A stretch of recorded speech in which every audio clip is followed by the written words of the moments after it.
Welcome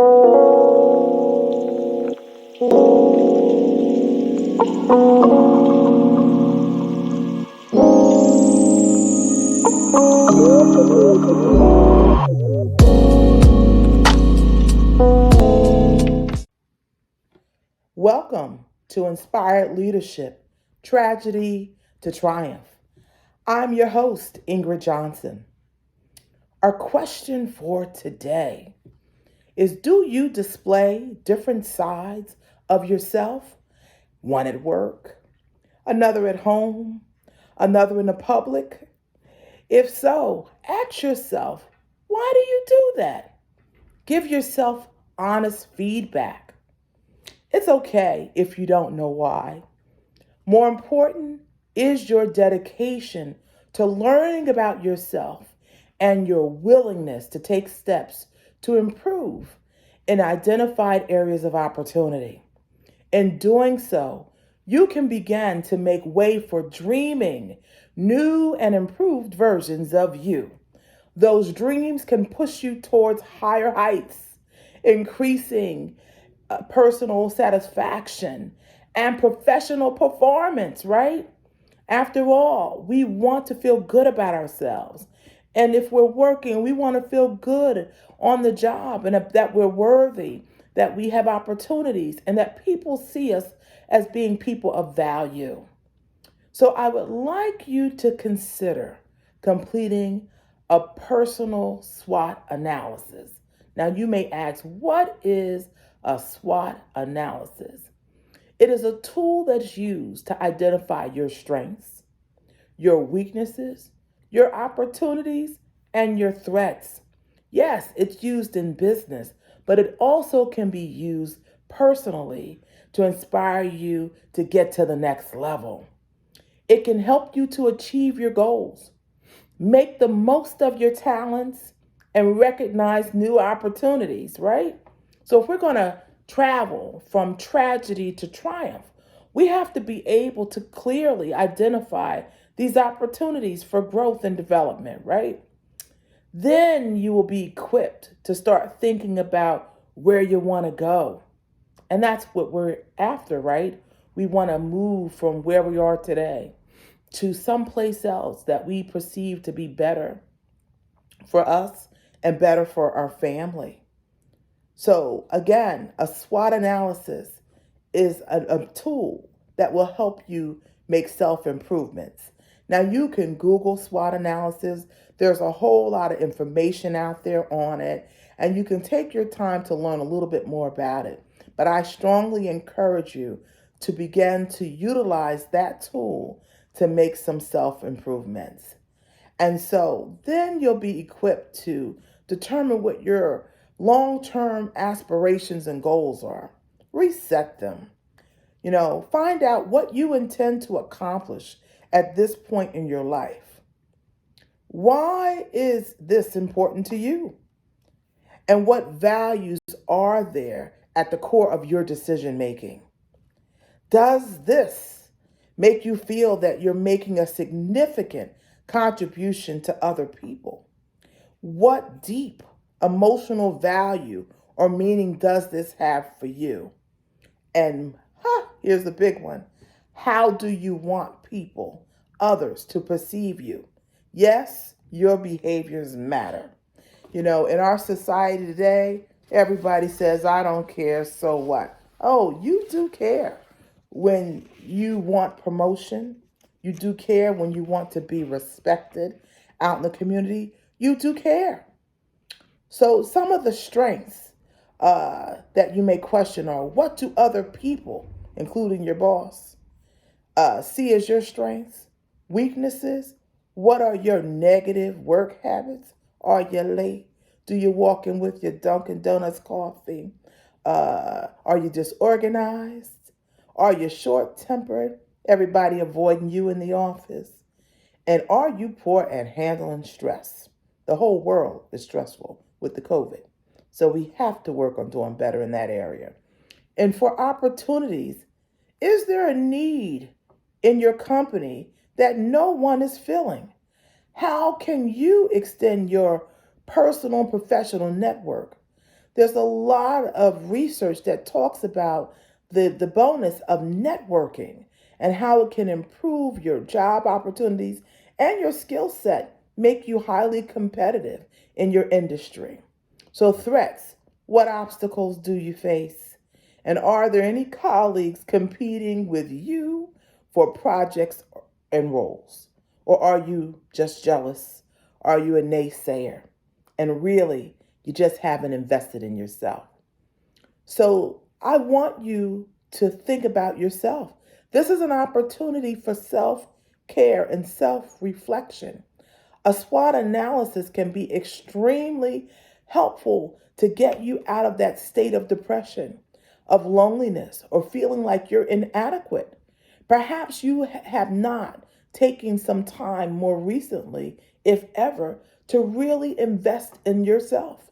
And I'm challenging you that to make improvements, to turn lemons into lemonades, to turn tragedy into triumph, it starts with you.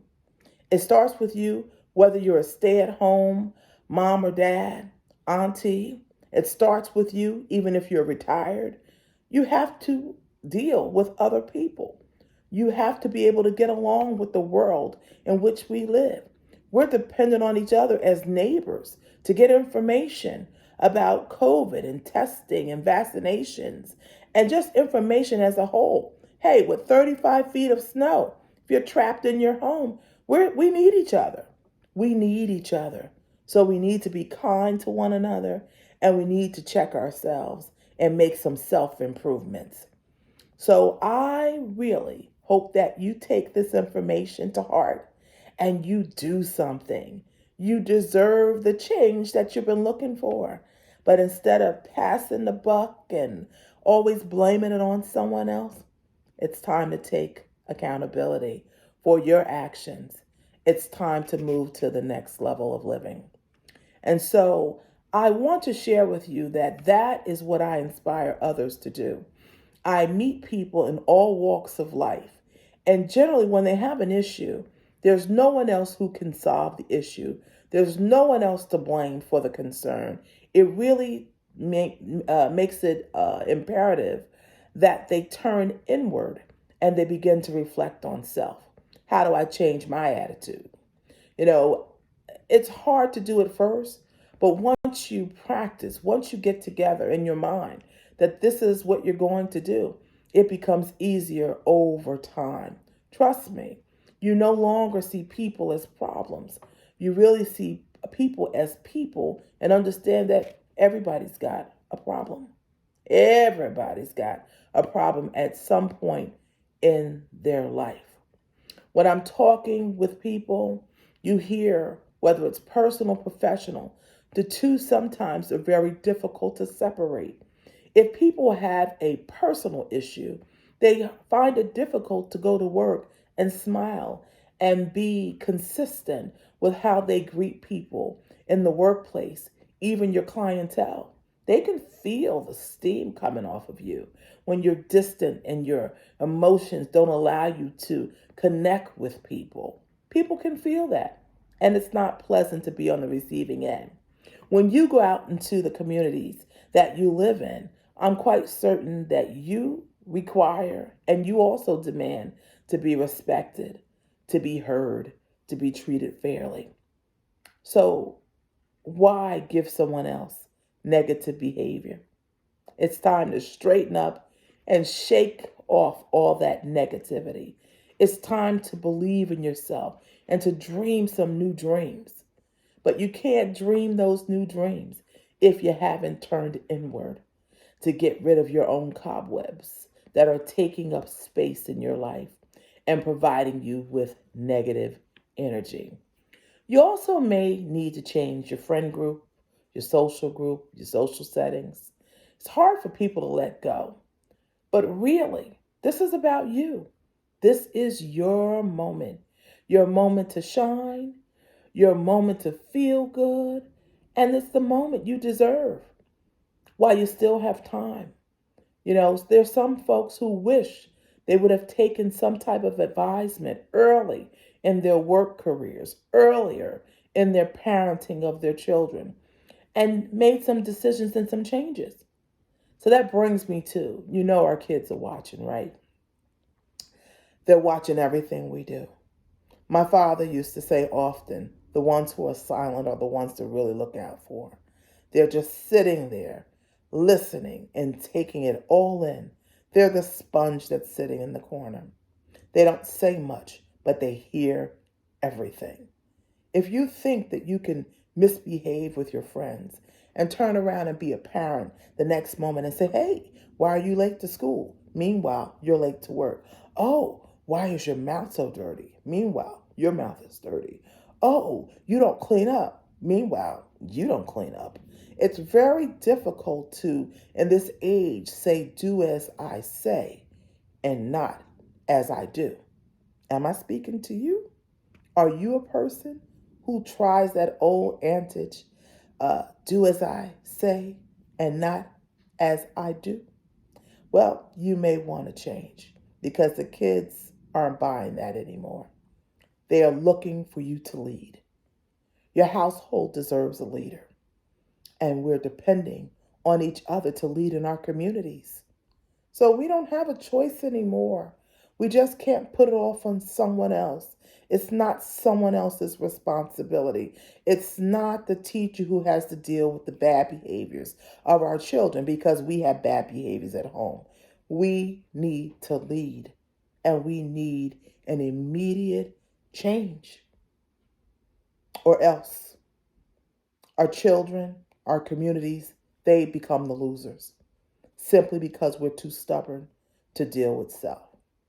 So I hope I've inspired you to at least check it out. Again, you can Google SWOT, SWOT.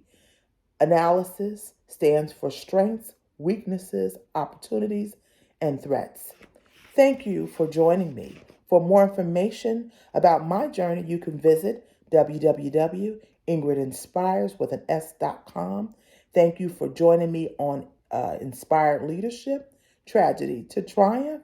And until we meet again, be inspired.